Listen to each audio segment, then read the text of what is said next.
M ಪ್ರವ್ರಜಂತಮನುಪೇತಮಪೇತಕೃತ್ಯಂ ದ್ವೈಪಾಯನೋ ವಿರಹಕಾತರ ಆಜುಹಾವ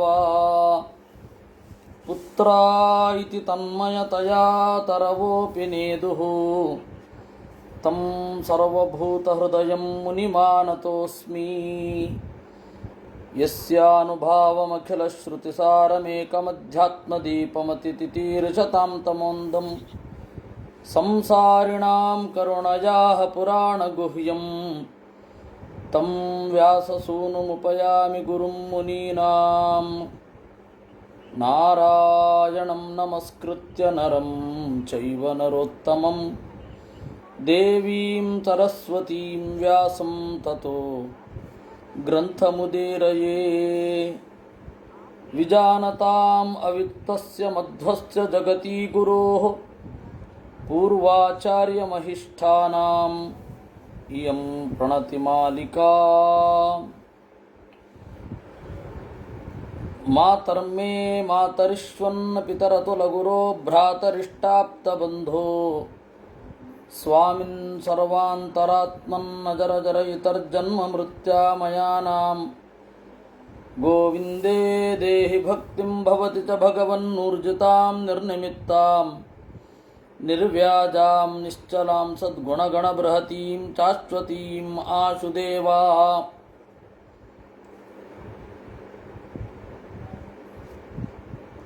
ದೇವರ ಅನುಗ್ರಹವನ್ನು ಪಡೆದು ಪ್ರಚೇತಸರು ನೀರಿನೊಳಗಡೆ ಏನು ತಪಸ್ಸಿ ಕೂತಿದ್ರು ಅಲ್ಲಿಂದ ಆಚೆ ಬಂದರು. ಅಲ್ಲಿಂದ ಆಚೆ ಬಂದ ಕೂಡಲೇ ಎಲ್ಲ ಮರಗಳು ಒತ್ತೊತ್ತಾಗಿ ಬೆಳೆದು ಪ್ರಜಾಭಿವೃದ್ಧಿಗೆ ಅವಕಾಶವಿಲ್ಲದಂತೆ, ಜನರಿಗೆ ಜಾಗವೇ ಇಲ್ಲದಂತೆ ತುಂಬಿಕೊಂಡಿದ್ದವು. ಅದನ್ನು ನೋಡಿ ಅವರಿಗೆ ಬಹಳ ಸಿಟ್ಟು ಬಂತು. ಕಣ್ಣಿನಿಂದ ಬೆಂಕಿ ಹೊರಟಿತು, ಅದರ ಜೊತೆಗೆ ಗಾಳಿ ಸೇರಿತು, ಮರಗಳೆಲ್ಲ ಸುಡ್ಲಿಕ್ಕೆ ಶುರು ಆಯಿತು. ಯಾವಾಗ ಮರಗಳು ಸುಡಲಿಕ್ಕೆ ಶುರು ಆದವೋ ಆವಾಗ ಬ್ರಹ್ಮದೇವರು ಮರಗಳ ರಕ್ಷಣೆಗೆ ಅಂತ ಧಾವಿಸಿ ಬಂದು, ಪ್ರಚೇತಸರೇ ಸುಡಬೇಡಿ ಅಂತಂದರು. ಆಮೇಲೆ ಉಳಿದ ಮರಗಳ ಅಭಿಮಾನಿ ದೇವತೆಗಳಿಗೆ, ಔಷಧಿಗಳ ಅಭಿಮಾನಿ ದೇವತೆಗಳಿಗೆ, ನಿಮ್ಮ ಮಗಳು ಮಾರಿಷೆಯನ್ನು ಕೊಡ್ರಿ ಈ 10 ಜನರಿಗೆ ಅಂತ ಹೇಳಿದರು. ಅವರಲ್ಲಿ ಹುಟ್ಟಿದವ ದಕ್ಷ. ಈ ಕಥೆ ಚಾಕ್ಷುಷ ಮನ್ವಂತರದ ಕಥೆ. ಅದಾಗಿ ಇದು ವೈವಸ್ವತ ಮನ್ವಂತರ. ಈ ಮನ್ವಂತರಗಳ ಬಗೆಗೆ ವಿವರವಾದ ಚಿಂತನೆ 8ನೇ ಸರ್ಗದಲ್ಲಿ ಬರುತ್ತೆ. ಯಾವ ಮನ್ವಂತರ ಆದಮೇಲೆ ಯಾವ ಮನ್ವಂತರ, ಯಾವ ಮನ್ವಂತರದ ಇಂದ್ರ ಯಾರು, ಯಾವ ಮನ್ವಂತರದ ಸಪ್ತರ್ಷಿಗಳು ಯಾರು ಅಂತೆಲ್ಲ ಬರುತ್ತೆ. ಅಂಥದ್ರಲ್ಲಿ ಈ ಚಾಕ್ಷುಷ ಮನ್ವಂತರದ ಪ್ರಜಾಪತಿ ದಕ್ಷ ಪ್ರಜಾಪತಿ, ಅವನು ಪೂರ್ಣವಾಗಿ ಚಾಕ್ಷುಷ ಮನ್ವಂತರದಲ್ಲಿರುವ ಪ್ರಜೆಗಳಿಗೆ ಒಡೆಯನಾದ. ಮೊದಲು ಏನು ತನ್ನ ತಪ್ಪನ್ನು ಮಾಡಿದ್ದ ಆ ತಪ್ಪನ್ನು ತಿದ್ದುಕೊಂಡ, ತನ್ನ ತಪ್ಪನ್ನು ತಿದ್ದುಕೊಂಡು ದೊಡ್ಡವನಾದ. ಇದು ಪ್ರಚೇತಸರ ಕಥೆ. ಚತುರ್ಥ ಸ್ಕಂಧೆ 30 ಚತುರ್ಥ ಸ್ಕಂಧದಲ್ಲಿ 30ನೇ ಅಧ್ಯಾಯ ಮುಗಿದಿದೆ. ಇನ್ನು 1 ಅಧ್ಯಾಯ ಆದರೆ ಚತುರ್ಥ ಸ್ಕಂಧ ಸಮಾಪ್ತ ಆಗತ್ತೆ, ಪಂಚಮ ಸ್ಕಂಧ ಶುರು ಆಗತ್ತೆ. ತತ ಉತ್ಪನ್ನ ವಿಜ್ಞಾನಾಃ ಆಶ್ವಧೋಕ್ಷಜ ಭಾಷಿತಂ ಸ್ಮರಂತ ಆತ್ಮಜೇ ಭಾರ್ಯಾಂ ವಿಸೃಜ್ಯ ಪ್ರಾವ್ರಜನ್ ಗೃಹಾತ್. ಉತ್ಪನ್ನ ವಿಜ್ಞಾನಾಃ ಕೂಡಲೇ ಚೆನ್ನಾಗಿ ದೇವರು ಹೇಳಿದ ಕೂಡಲೇ ಸಂಸಾರ ಶುರು ಮಾಡಿದರು. ಸಂಸಾರ ಶುರು ಮಾಡಿ ಚೆನ್ನಾಗಿ ಆಳಿದರು. ಧರ್ಮಾರ್ಥ ಕಾಮಗಳು ಚೆನ್ನಾಗಿದ್ದರೆ ಮೋಕ್ಷ ಸಿಗಲೇಬೇಕು. ಅದರಂತೆ ದೇವರ ಅಣತಿ ಏನು ಇತ್ತು ಅದನ್ನು ನೆನಪಿಸಿಕೊಂಡರು. ತಮ್ಮ ಮಗ ದಕ್ಷ ಪ್ರಜಾಪತಿಯಲ್ಲಿ ಮಗನನ್ನು ಒಪ್ಪಿಸಿದರು, ಹೆಂಡತಿಯನ್ನು ಒಪ್ಪಿಸಿದರು. ಗೃಹಾತ್ ಪ್ರಾವ್ರಜನ್, ಮನೆಯಿಂದ ಹೊರಟರು. ಪ್ರಾವ್ರಜನ್ ಅಂದರೆ ಸನ್ಯಾಸ ತಗೊಂಡ್ರು ಅಂತ ಅರ್ಥ. ದೀಕ್ಷಿತ ಬ್ರಹ್ಮಸತ್ರೇಣ ಸರ್ವಭೂತಾತ್ಮ ಮೇಧಸ ಪ್ರತೀಚ್ಯಾಂ ದಿಶಿ ವೇಲಾಯಾಂ ಸಿದ್ಧೋಭೂತ್ ಯತ್ರ ಜಾಜಲಿಹಿ. ಸರ್ವಭೂತಾತ್ಮ ಮೇಧಸ, ಬ್ರಹ್ಮಸತ್ರದಲ್ಲಿ ದೀಕ್ಷಿತರಾಗಿ ಪಶ್ಚಿಮ ದಿಕ್ಕಿನಲ್ಲಿ ಸಿದ್ಧರಾದರು. ಸಿದ್ಧೋಭೂತ್ ಯತ್ರ ಜಾಜಲಿಹಿ, ಜಾಜಲಿ ಅಂತ ಒಬ್ಬ ಋಷಿ, ಅವನ ಕಥೆ ಮಹಾಭಾರತ ಶಾಂತಿ ಪರ್ವದಲ್ಲಿ ಬರುತ್ತೆ. ಅವನು ಯಾವ ಜಾಗದಲ್ಲಿ ಸಿದ್ಧನಾಗಿದ್ದನೋ ಅದೇ ಜಾಗದಲ್ಲಿ ಇವರು ಕೂಡ ಸಿದ್ಧರಾದರು. ಭಾಗವತದಲ್ಲಿ ಬರೋದಿಷ್ಟೇ. ಜಾಜಲಿ ಅನ್ನುವ ಋಷಿ ತಪಸ್ಸು ಮಾಡಿ ಯಾವ ಜಾಗದಲ್ಲಿ ಸಿದ್ಧಿಯನ್ನು ಪಡೆದನೋ ಅದೇ ಜಾಗದಲ್ಲಿ ಪ್ರಚೇತಸರು ಸಿದ್ಧಿಯನ್ನು ಪಡೆದರು. ಅದೇನೋ ದೀಕ್ಷಿತ ಬ್ರಹ್ಮಸತ್ರೇಣ ಅಂದ್ರಲ್ಲ, ಏನು ಹಾಗಂದ್ರೆ ಬ್ರಹ್ಮಸತ್ರದಲ್ಲಿ ದೀಕ್ಷಿತನಾಗಿ ಅಂತ. ಅದಕ್ಕೆ ಮಧ್ವಾಚಾರ್ಯರು ಹೇಳಿದ್ರು, ಪಾರಿವ್ರಾಜ್ಯಂ ಬ್ರಹ್ಮಸತ್ರಂ ನ್ಯಾಸ ಇತ್ಯಭಿಧೀಯತೆ ಅಂತ. ಬ್ರಹ್ಮಸತ್ರ ಅಂತಂದರೆ ಸನ್ಯಾಸ, ಸನ್ಯಾಸಕ್ಕೆ ಇನ್ನೊಂದು ಹೆಸರು ಬ್ರಹ್ಮಸತ್ರ ಅಂತ. ನಾವು ಯಾವುದೋ ಯಾಗ, ಅಗ್ನಿಯನ್ನು ಆರಾಧನೆ ಮಾಡುವ ಯಾವುದೋ ಯಾಗ ಅಂತ ಅಂದುಕೊಂಡಿರ್ತೇವೆ. ಆದರೆ ಬ್ರಹ್ಮಸತ್ರ ಅಂತ ಹೇಳಿ ಒಂದು ಗುಟ್ಟಾದ ಹೆಸರು ಸನ್ಯಾಸ ಅಂತ. ಆ ಬ್ರಹ್ಮಸತ್ರ ಎಂಥದ್ದು? ಸರ್ವಭೂತಾತ್ಮ ಮೇಧಸ, ಸರ್ವ ಎಲ್ಲ, ಭೂತ ಅಂದರೆ ಜೀವರು, ಅವರ ಅಂತರ್ಯಾಮಿ ಸರ್ವಭೂತಾತ್ಮ, ಅವನಲ್ಲಿಯೇ ಬುದ್ಧಿಯನ್ನು ಇಡೋದೇನಿದೆ ಅಂತಹ ಸನ್ಯಾಸ ಅಂತ. ಕಾರಣ ಏನು ಅಂದರೆ ಗೃಹಸ್ಥಾಶ್ರಮಗಳಲ್ಲಿ ವಿಕ್ಷೇಪ ಇರುತ್ತೆ. ಈ ಗೃಹಸ್ಥಾಶ್ರಮದಲ್ಲಿ ವಿಪರೀತ ವಿಕ್ಷೇಪ ಅಂದರೆ ಕಾಲಕಾಲಕ್ಕೆ ಕರ್ತವ್ಯಗಳು, ಮಗಳಿಗೆ ಮದುವೆ ಮಾಡಬೇಕು, ಷಣ್ಣವತಿ ಶ್ರಾದ್ದ ಮಾಡೋದಾದರೆ, ಈಗ ಷಣ್ಣವತಿ ಶ್ರಾದ್ದ ಅಂದರೆ ತರ್ಪಣ ಬಿಡಬೇಕಷ್ಟೆ 96 ದಿವಸ. ಆ 96 ದಿವಸದ ತರ್ಪಣವನ್ನು ಮುಂದೆ ಹೇಳ್ತಾರೆ. ಷಣ್ಣವತಿ ಶ್ರಾದ್ದ ಅವಾಗ ಗೃಹಸ್ಥಾಶ್ರಮ ಅಂತ ಹೇಳಿದಾಗ ಇದ್ದದ್ದು 96 ದಿವಸ ಶ್ರಾದ್ದದಲ್ಲೇ ಕಳಿಬೇಕು. ಆಮೇಲೆ ಕಾಲಶ್ರಾದ್ದ ಅಂತ, ಯಾರಾದರೂ ಯೋಗ್ಯರು ಬಂದಾಗ ಅವರು ಮತ್ತೆ ಸಿಗ್ತಾರೋ ಇಲ್ವೋ, ಅವಾಗೆಲ್ಲ ಈ ತರಹದ ಕಮ್ಯುನಿಕೇಷನ್ ಎಲ್ಲ ಇರಲಿಲ್ಲ. ಅದರಿಂದಾಗಿ ಜ್ಞಾನಿಗಳು ಯಾವತ್ತೋ ಒಮ್ಮೆ ಸಿಕ್ಕಿದ್ರೆ ಆಯಿತು, ಆವಾಗಲೇ ತಾವು ಬಂದಿದ್ದೀರಾ, ನಮ್ಮ ಪಿತೃಗಳಿಗೆ ಪೂಜೆ ಮಾಡ್ತೇನೆ ಅಂತ ಹೇಳಿ ಅವರನ್ನು ಊಟಕ್ಕೆ ಕೂಡಿಸಿ ಅರ್ಘ್ಯ ಪಾದ್ಯ ಮೊದಲಾದವುಗಳನ್ನೆಲ್ಲ ಕೊಟ್ಟು ಊಟಕ್ಕೆ ಕೂಡಿಸಿ ಆಮೇಲೆ ಇಲ್ಲಿ ಪಿಂಡವನ್ನು ಮಾಡೋದು, ಪಿಂಡವನ್ನು ಕೊಡೋದು, ಆ ತರಹ. ಹೀಗೆಲ್ಲ ವಿಪರೀತ ಕ್ರಿಯಾಕಲಾಪಗಳು ಗೃಹಸ್ಥ ಅಂತ ಹೇಳಿದ್ರೆ. ಆಮೇಲೆ ಶಾಂತಿಕರ್ಮ, ಪುಷ್ಟಿಕರ್ಮ, ಏನೋ ಒಂದು ಸಮಸ್ಯೆ ಆಗತ್ತೆ, ಆಮೇಲೆ ಏನೋ ಒಂದು ಬಲ ಬೇಕಿರುತ್ತೆ, ಆಮೇಲೆ ಊರಲ್ಲಿ ನಡೆಯುವ ಜಾತ್ರೆ, ದೇವಸ್ಥಾನಗಳಲ್ಲಿ ಆಗುವಂತಹ ಕೆಲಸಗಳು ಎಲ್ಲ ಈ ವಿಪರೀತ ಬಾಹ್ಯ ಕ್ರಿಯಾಕಲಾಪಗಳಲ್ಲಿ ತೊಡಗಿಬಿಡಬೇಕಾಗತ್ತೆ. ಸನ್ಯಾಸ ಅಂತ ಹೇಳಿದ್ರೆ ಅದು ಯಾವ ತಲೆಬಿಸಿಯೂ ಇರಲ್ಲ. ನಿತ್ಯ ಕರ್ಮಗಳು, ಜಪ ಏನಿದೆಯೋ ಅಷ್ಟೇ. ಪೂಜೆ ಆಮೇಲೆ ಬಂದದ್ದು. ಮೊದಲೆಲ್ಲ ಈ ದ್ವಾಪರ ಯುಗದಲ್ಲೆಲ್ಲ ಪೂಜೆ ಇರ್ತಿರಲಿಲ್ಲ, ಅವ್ರು ಕೇವಲ ಧ್ಯಾನ ಮಾಡೋದಷ್ಟೇ.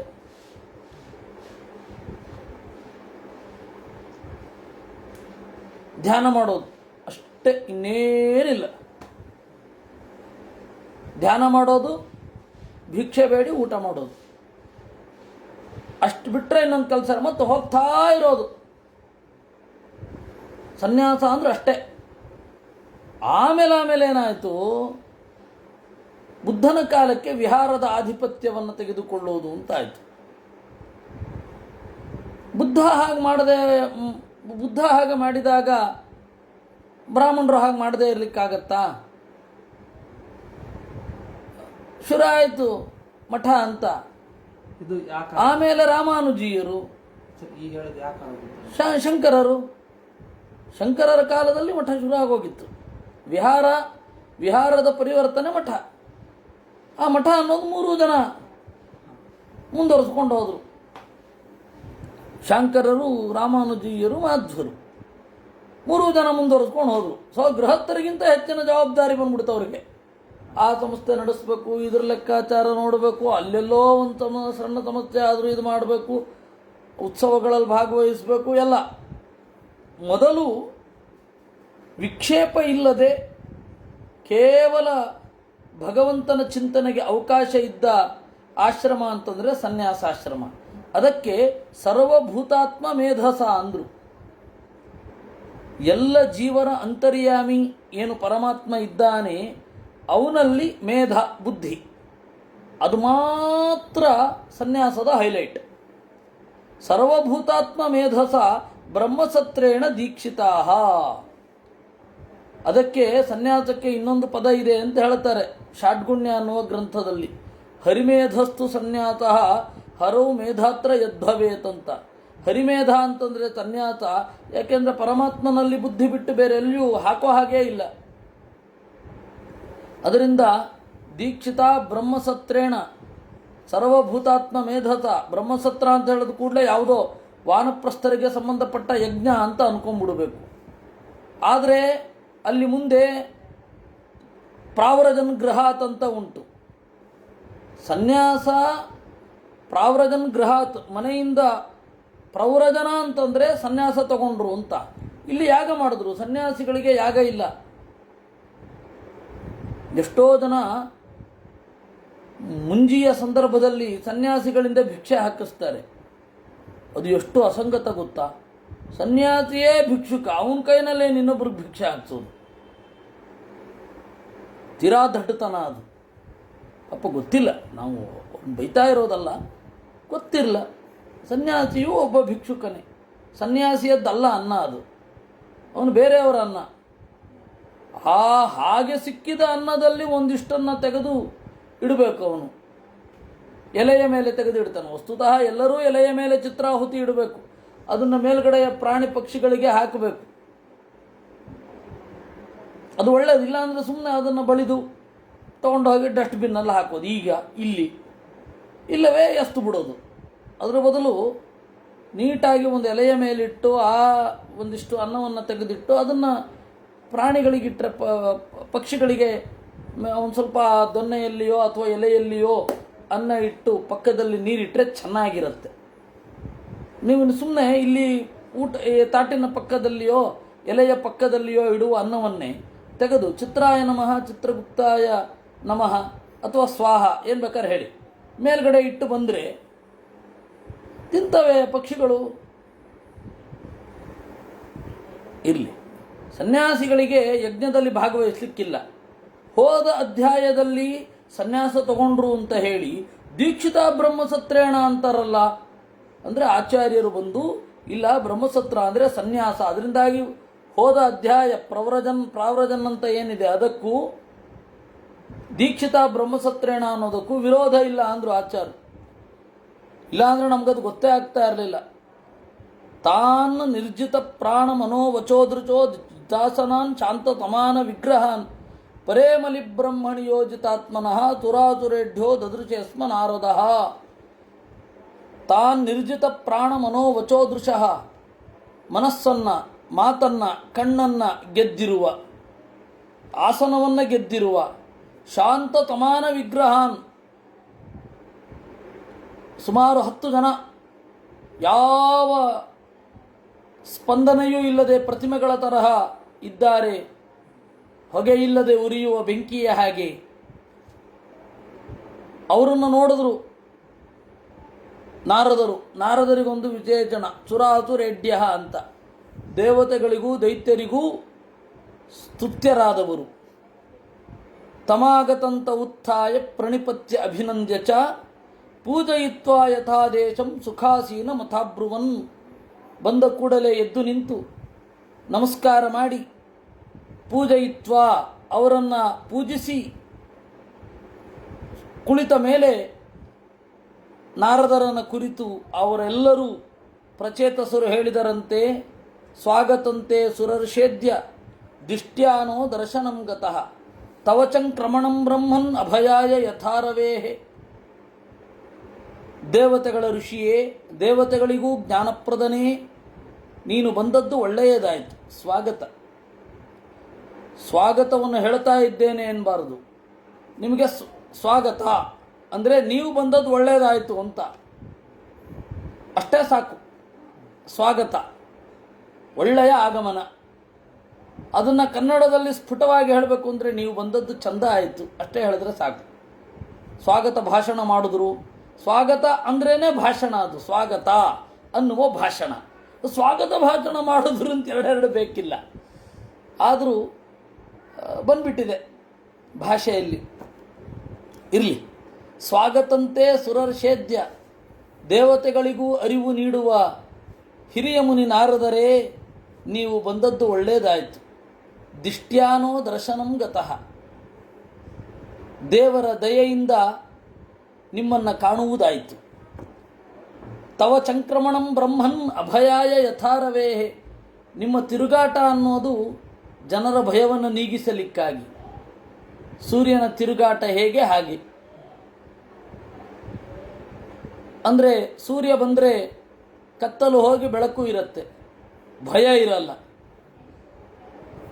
ಯದಾದಿಷ್ಟಂ ಭಗವತ ಶಿವೇನ ಅಧೋಕ್ಷಜೇನ ಚ ತದ್ಗೃಹೇಚು ಪ್ರಸಕ್ತಾನಾಂ ಪ್ರಾಯಶ ಕ್ಷಪಿತಂ ಪ್ರಭೋ. ನಮಗೆ ಸದಾಶಿವ ಮತ್ತು ನಾರಾಯಣರು ಏನು ಆಜ್ಞೆ ಮಾಡಿದರು, ನೀವು ಗೃಹಸ್ಥಾಶ್ರಮದಲ್ಲಿ ಇದ್ದು ಈ ಕೆಲಸಗಳನ್ನು ಮಾಡಬೇಕು, ಮುಂದಿನ ಪರಂಪರೆಯನ್ನು ಬೆಳೆಸಬೇಕು ಅಂತ ಅದನ್ನು ನಾವು ಮಾಡಿದ್ದೇವೆ.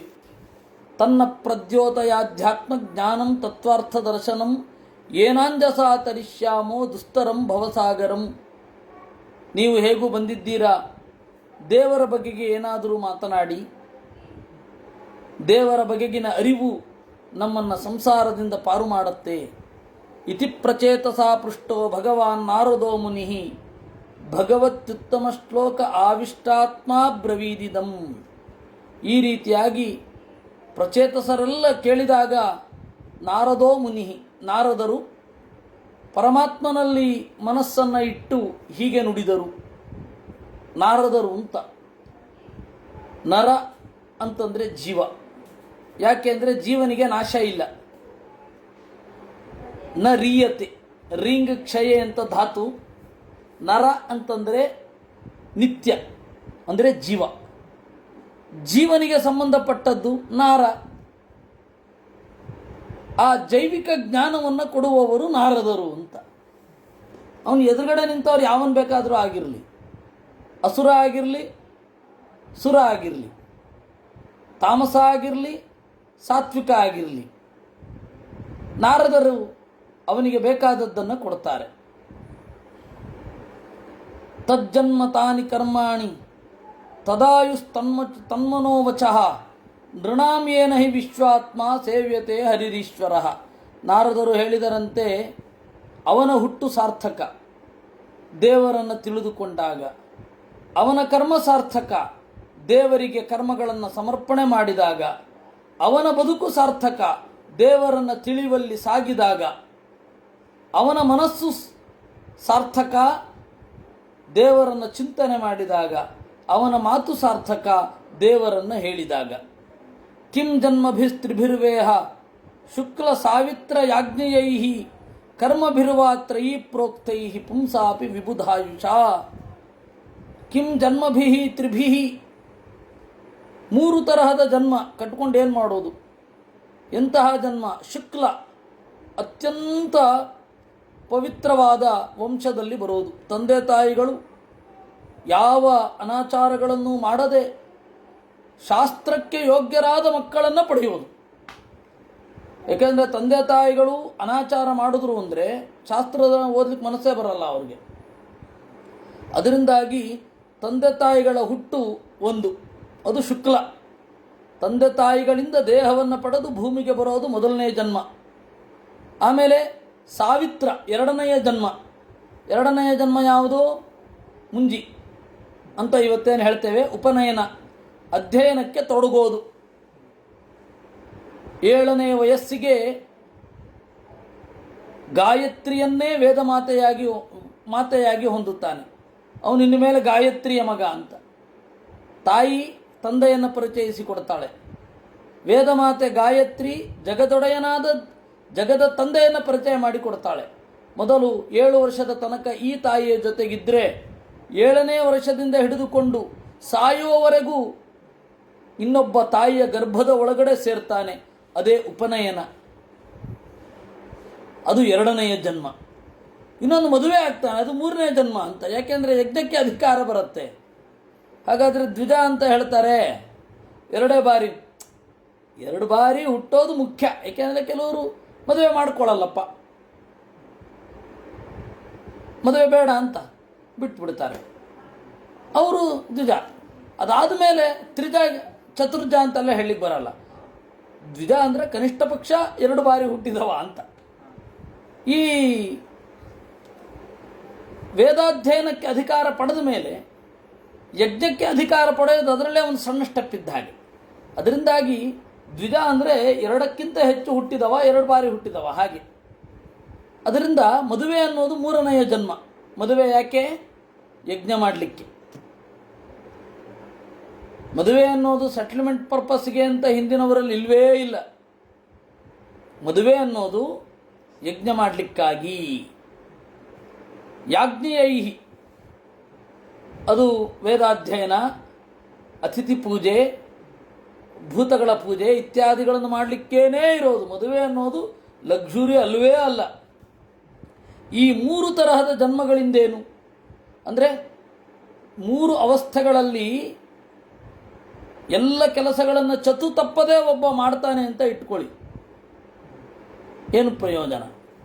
ಕರ್ಮಭಿರುವ ತ್ರಯೀ ಪ್ರೋಕ್ತೈ, ವೇದದಲ್ಲಿ ಹೇಳಿದ್ದೆಲ್ಲವನ್ನು ಚತು ತಪ್ಪದೇ ಮಾಡ್ತಾನೆ. ಪುಂಸೋಪಿ ವಿಬುಧಾಯುಷ, ಈ ಪುರುಷನಿಗೆ ದೇವತೆಗಳು ಬಾಳುವಷ್ಟು ಆಯುಷ್ಯ ಬಂದ್ಬಿಡುತ್ತೆ.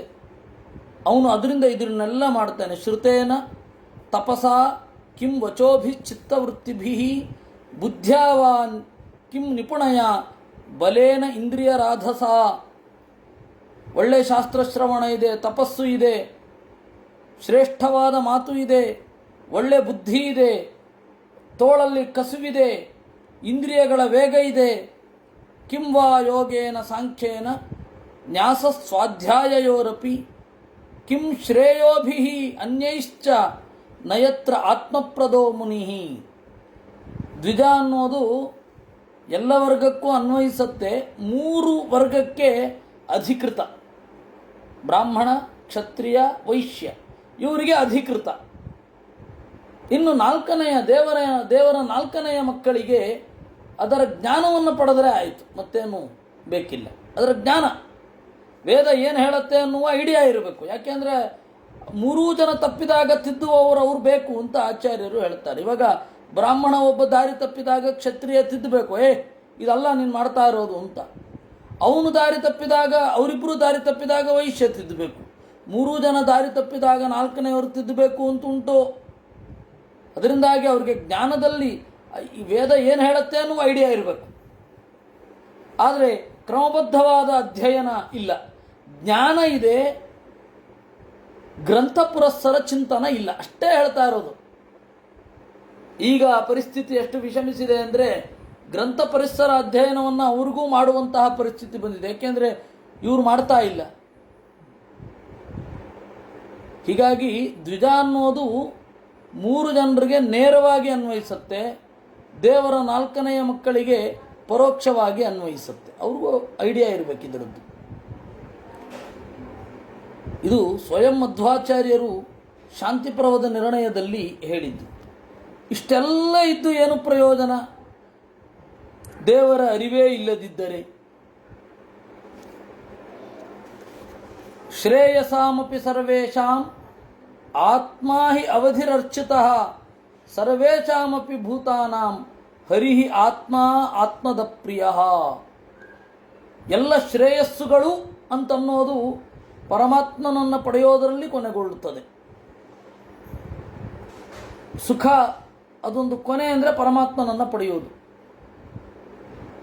ಸರ್ವೇಷಾಮಪಿ ಭೂತಾನಾಂ ಹರಿಹಿ ಆತ್ಮ, ಎಲ್ಲ ಜೀವರಿಗೆ ಅಂತರ್ಯಾಮಿ. ಆತ್ಮದಃ ತನ್ನನ್ನೇ ಕೊಡ್ತಾನವನು. ಪ್ರಿಯ ಆತ್ಮದಃ ಅನ್ನೋದಕ್ಕೆ ಇನ್ನೊಂದು ಅರ್ಥ, ನಾವೆಲ್ಲರೂ ನಮ್ಮನ್ನು ಯಾಕೆ ಹೆಚ್ಚು ಪ್ರೀತಿಸಿಕೊಳ್ತೇವೆ, ಅದು ಉತ್ತರವೇ ಸಿಗದ ಪ್ರಶ್ನೆ. ಉತ್ತರವೇ ಸಿಗದ ಪ್ರಶ್ನೆ. ಅದಕ್ಕೆ ಉತ್ತರ ಒಂದೇ, ದೇವರು ಅಂತರ್ಯಾಮಿಯಾಗಿ ನಮ್ಮನ್ನು ನಾವು ದ್ವೇಷಿಸಿಕೊಳ್ಳದಂತೆ ಮಾಡ್ತಾನೆ. ನಾವು ನಮ್ಮ ಅಂತರ್ಯಾಮಿಯಾದ ದೇವರು ಆನಂದ ರೂಪ ಆದ್ದರಿಂದಾಗಿ ನಮ್ಮನ್ನು ನಾವು ಪ್ರೀತಿಸಿಕೊಂಡ್ರೆ ಒಂದು ಸುಖ ಅನ್ನೋದು ಸಿಗತ್ತೆ. ಈ ಪ್ರಮೇಯವನ್ನು ಬೃಹದಾರಣ್ಯಕ ಉಪನಿಷತ್ ಭಾಷ್ಯದಲ್ಲಿ ಮತ್ತೆ ಮುಂದೆ ಒಂದು ಕಡೆ ಮಧ್ವಾಚಾರ್ಯರು ಇದೇ ಭಾಗವತ ತಾತ್ಪರ್ಯ ನಿರ್ಣಯದಲ್ಲಿ ವಿಸ್ತಾರವಾಗಿ ಹೇಳ್ತಾರೆ, ಯಾಕೆ ಅವರು ಅವರನ್ನು ಪ್ರೀತಿಸಿಕೊಳ್ತಾರೆ ಅಂತ. ಅದರಿಂದಾಗಿ ಆತ್ಮದಃ ಅವರು ಅವರನ್ನು ಪ್ರೀತಿಸಿಕೊಳ್ಳುವಂತೆ ಮಾಡಿದವ. ಅಂತಹ ಪರಮಾತ್ಮ ಅವನ ಚಿಂತನೆ ಇಲ್ಲದೆ ಹೋದರೆ ಇವೆಲ್ಲ ವ್ಯರ್ಥ. ಅಷ್ಟೇ ವಿನಃ ಇದನ್ನೆಲ್ಲ ಮಾಡಬೇಡಿ ಅಂತ ಹೇಳ್ತಾ ಇಲ್ಲ. ತಾವತ್ ಪರ್ಯಂತಮೇವ ಫಲಮಿತ್ಯವಧಿ. ಇದು ಎಲ್ಲದರ ಫಲ ಏನು? ದೇವರನ್ನು ಪಡೆಯೋದು. ದೇವರನ್ನು ಪಡೆಯೋದಕ್ಕಾಗಿ ಇವೆಲ್ಲ ಇರೋದು. ಇವೆಲ್ಲ ಮಾಡಿದವು, ದೇವರು ಸಿಗಲಿಲ್ಲ ಅಂದರೆ ವ್ಯರ್ಥ. ಇದು ನಾವು ತಪ್ಪು ತಿಳ್ಕೊಳ್ಬಾರದು. ಕಿಂ ಜನ್ಮಭಿಸ್ತ್ರಿಭಿರ್ವೇಹ, 3 ತರಹದ ಜನ್ಮಗಳಿಂದೇನು, ವೇದ ಹೇಳಿದ ಕರ್ಮಗಳಿಂದೇನು, ಶಾಸ್ತ್ರ ಶ್ರವಣ ಮಾಡಿ ಫಲವೇನು, ಮಾತೇನು, ತಪಸ್ಸು ಏನು, ಬುದ್ಧಿ ಏನು, ಇಂದ್ರಿಯಗಳೇನು, ಏನು ಪ್ರಯೋಜನ? ಏನು ಪ್ರಯೋಜನ ಇಲ್ಲ ಅಂತ. ಏನು ಪ್ರಯೋಜನ ಇಲ್ಲ ಅಂತ ಅರ್ಥ ಅಲ್ಲ, ದೇವರು ಸಿಗದೇ ಹೋದರೆ ಏನು ಪ್ರಯೋಜನ ಇಲ್ಲ ಅಂತ ಹಾಗರ್ಥ. ಅದರಿಂದ ಇದಕ್ಕೆ ಸಿಮಿಲರ್ ಆಗಿ ದಾಸರದೊಂದು ಪದ್ಯ ಇದೆ. ಕಾಮಿತ ಫಲವೀವ ನಾಮವೊಂದಿರಲಾಗಿ ಹೋಮ ನೇಮ ಜಪ ತಪವೇಕೆ, ಹರಿನಾರಾಯಣ ಹರಿನಾರಾಯಣ ಹರಿನಾರಾಯಣ ಎನುಮನವೇ ಅಂತ ಹೇಳಿ ಆ ಹಾಡು. ಅದರ ಅರ್ಥ ವೇದ ಬೇಡ ಅಂತಲ್ಲ, ಹೋಮ ಬೇಡ ಅಂತಲ್ಲ, ಜಪ ಬೇಡ ಅಂತಲ್ಲ. ಹೋಮ ನೇಮ ಜಪಗಳೆಲ್ಲ ದೇವರನ್ನು ಫಲವಾಗಿಟ್ಕೊಂಡು ಮುಂದುವರಿಲಿಕ್ಕೆ ಅಂತ, ದೇವರನ್ನು ಮುಖ್ಯವಾಗಿಟ್ಕೊಂಡು ಮುಂದುವರಿಯೋದು ಅಂತ ಹಾಗರ್ಥ, ಬೇರೆ ಅಲ್ಲ. ಯಥಾ ತರೋರ್ ಮೂಲ ನಿಷೇವಣೇನ ತೃಪ್ಯಂತಿ ತತ್ಸ್ಕಂದ ಭುವೋ ವಿಶಾಖಾಹ. ಅದಕ್ಕೆ ಒಂದು ದೃಷ್ಟಾಂತ ಕೊಟ್ಬಿಡ್ತೇನೆ ಈ ತರಹದ ಮಾತುಗಳಿಗೆ. ರಾಗದ್ವೇಷ ವಿಹೀನಸ್ಯ ತಪಸಾ ಕಿಂ ಪ್ರಯೋಜನಂ. ರಾಗದ್ವೇಷಾದಿಗಳೇ ಇಲ್ಲದೆ ಹೋದರೆ ತಪಸ್ಸಿನಿಂದೇನು? ತಾವು ಭೌ ಯದಿಚ ಸ್ಯಾತಾಂ, ಅವುಗಳು ಎರಡೂ ಇದ್ದರೆ ತಪಸಾ ಕಿಂ ಪ್ರಯೋಜನಂ. ತಪಸ್ಸು ಮಾಡಿ ಏನು ಪ್ರಯೋಜನ ಅಂದರೆ ತಪಸ್ಸನ್ನು ಬೈತಾ ಇಲ್ಲ ಇಲ್ಲಿ, ರಾಗದ್ವೇಷಗಳಿರಬಾರದು ಅಂತ ಅಷ್ಟೇ ಹೇಳ್ತಾ ಇದ್ದಾರೆ. ಇದೇ ರೀತಿ ಒಂದು ಗ್ರಂಥಕ್ಕೆ ಅನ್ವಯಿಸುತ್ತೆ. ಕೌಮುದಿ ಅಂತ ಹೇಳಿ, ವೈಯಾಕರಣ ಸಿದ್ಧಾಂತ ಕೌಮುದಿ ಅಂತ ವ್ಯಾಕರಣದಲ್ಲಿ ಒಂದು ಗ್ರಂಥ. ಅದನ್ನು ನಮ್ಮ ಗುರುಗಳು ಯಾವಾಗಲೂ ಬೈತಾ ಇದ್ದರು. ನಿಮಗೆ ಅದನ್ನು ಕೇಳಿ ಕೇಳಿ ಗೊತ್ತಿರಬಹುದು ಇಲ್ಲಿ ಇದ್ದ ಬಹಳ ಜನರಿಗೆ. ಸಿದ್ಧಾಂತ ಕೌಮುದಿ ಅಬದ್ಧ ಪ್ರಯೋಗ ಅಂತ ಅದ್ರ ಮೇಲೆ ಬಹಳ ಗ್ರಂಥಗಳು ಬಂದವು. ಅದನ್ನು ಹೆಸರು ಹೇಳಲಿಕ್ಕೂ ಕಷ್ಟ ಆಗತ್ತೆ. ಭಟ್ಟೋಜಿ ಕುಟ್ಟಾನ ಅಂತ ಒಂದು ಗ್ರಂಥ, ಅದನ್ನು ಆ ಥರ ಎಲ್ಲ ಗ್ರಂಥಗಳು ಬಂತು. ಆ ಸಿದ್ಧಾಂತ ಕೌಮುದಿ ಅನ್ನೋದು ಪ್ರಕ್ರಿಯಾ ಕೌಮುದಿಯ ಕಾಪಿ. ಪ್ರಕ್ರಿಯಾ ಕೌಮುದಿ ಬರೆದವರು ರಾಮಚಂದ್ರಾಚಾರ್ಯರು. ತಾತ ಮತ್ತು ಮೊಮ್ಮಗನ ವ್ಯಾಖ್ಯಾನ, ತಾತನ ಮೂಲ, ಮೊಮ್ಮಗನ ವ್ಯಾಖ್ಯಾನ, ಅವರಿಬ್ಬರು ಮಾಧ್ವರು, ತಮಾಚೆ ಅಂದರೆ. ಆಮೇಲೆ ಭಟ್ಟೋಜಿ ದೀಕ್ಷಿತರ ವ್ಯಾಕರಣ ಬಂತು, ಬಾಲಮನೋರಮ, ಪ್ರೌಢ ಮನೋರಮ ಅಂತ. ಮೂಲ ಬಂದು ಸಿದ್ಧಾಂತ ಕೌಮುದಿ. ಪ್ರಕ್ರಿಯಾ ಕೌಮುದಿ ಅನ್ನುವ ಹೆಸರಿನ ಕಾಪಿ. ಅಲ್ಲಿ ಪ್ರಕ್ರಿಯಾ ಅಂತಿದೆ, ಅದನ್ನು ತೆಗೆದು ಸಿದ್ಧಾಂತ ಕೌಮುದಿ ಅಂತ ಮಾಡು ಅಷ್ಟೇ. ಅದಕ್ಕೆ ನಮ್ಮ ಗುರುಗಳು ಚೆನ್ನಾಗಿ ಬೈತಾ ಇರ್ತಾರೆ. ಅದ್ರ ಬಗ್ಗೆ ಒಂದು ಹೊಗಳಿಕೆ ಇದೆ. ಕೌಮುದಿ ಯದಿ ಕಂಠಸ್ಥ ವೃಥಾ ಭಾಷ್ಯೇ ಪರಿಶ್ರಮ, ಕೌಮುದಿ ಯದ್ಯಕಂಠಸ್ಥ ವೃಥಾ ಭಾಷ್ಯೇ ಪರಿಶ್ರಮ ಅಂತ. ಕೌಮುದಿ ಅದನ್ನು ನೀವು ಪೂರ್ತಿ ಬೈಹಾರ್ಟ್ ಮಾಡಿದರೆ ಮಹಾಭಾಷ್ಯ ಬೇಡ. ಕೌಮುದಿಯ ಬಗ್ಗೆ ಬೈಹಾರ್ಟ್ ಮಾಡದಿದ್ದರೆ ಮಹಾಭಾಷ್ಯ ಬೇಡ ಅಂತ. ಹಾಗೆ ರಾಗದ್ವೇತೌ ಯದಿ ಸ್ಯಾತಾಂ ತಪಸಾ ಕಿಂ ಪ್ರಯೋಜನಂ, ತಾವುಭೌ ಯದಿ ನ ಸ್ಯಾತಾಂ ತಪಸಾ ಕಿಂ ಪ್ರಯೋಜನಂ. ಅಲ್ಲಿ ತಪಸ್ಸಿನಲ್ಲಿ ಕಾಮಕ್ರೋಧ ಇರಬಾರದು ಅಂತ ಅಭಿಪ್ರಾಯವೇ ವಿನಃ ತಪಸ್ಸು ಬೇಡ ಅಂತ ಅರ್ಥ ಅಲ್ಲ. ಹಾಗೆ ಇಲ್ಲಿ ಮಾಡುವ ಕ್ರಿಯೆಗಳಿಗೆ ತಳೆದ ಜನ್ಮಕ್ಕೆ ದೇವರ ನೆನಪು ಸಾರ್ಥಕ ಅನ್ನೋದೇ ವಿನಃ ಇದ್ಯಾವುದು ಬೇಡ ಅಂತ ಅರ್ಥ ಅಲ್ಲ. ಹಾಗೆ ಇದನ್ನು ಅರ್ಥ ಮಾಡಿಕೊಳ್ಬೇಕು. ಯಥಾ ತರೋರ್ಮೂಲ ನಿಷೇವಣೇನ ತೃಪ್ಯಂತಿ ತತ್ಸ್ಕಂದ ಭುವೋ ವಿಶಾಖಾ ಪ್ರಾಣಾಪಹಾರೋತ್ರ ಯಥೇಂದ್ರಿಯಾಣ ತಥೈವ ಸರ್ವಾರಹಣ ಮಚ್ಚುತೇಜ್ಯ.